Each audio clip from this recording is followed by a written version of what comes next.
করব আলু সুজি। তার জন্য সুজি নিয়েছি আর আলু কেটে নিয়েছি। আলু এরকম ডুমো ডুমো করে কেটে নিয়েছি। আমি এবার গ্যাসটা জ্বেলে নেব। আমি গ্যাস জ্বালিয়ে কড়া বসিয়ে দিয়েছি আর কড়াটা গরম হয়ে গেছে। আমি ঘি দিয়ে দেবো। ঘিটা গরম হয়ে গেছে, আলুগুলো দিয়ে দেবো।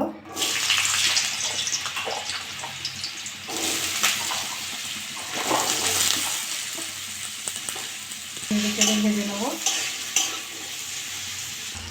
একটু নেড়ে চেড়ে নিয়েছি, আমি এবার লবণ দিয়ে দেবো।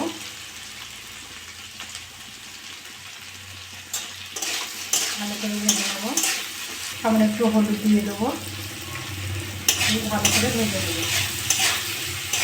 আলুটা ভালো করে ভাজা ভাজা করে নিয়েছি। আলুটা সিদ্ধ হয়ে গেছে। আমি এবার সুজিটা দিয়ে দেবো।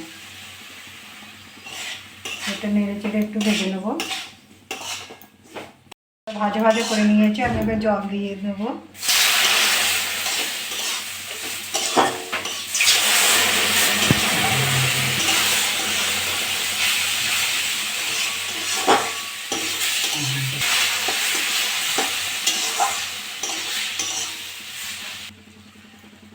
সামান্য একটু লবণ দিয়ে দেবো। একটু জল দিয়ে দেবো।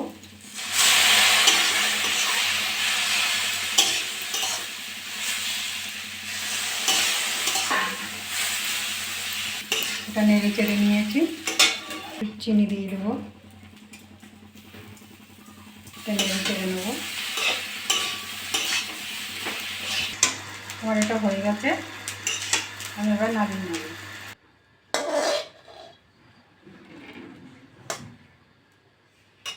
দেখুন কি সুন্দর হয়েছে। এরকম ঝটপট কোনো কিছু খাবার ইচ্ছে হলে এরকম করে খাবেন। খেয়ে ভালো লাগলে আমার চ্যানেলটাকে লাইক করবেন, শেয়ার করবেন, কমেন্ট করবেন, সাবস্ক্রাইব করবেন। ধন্যবাদ।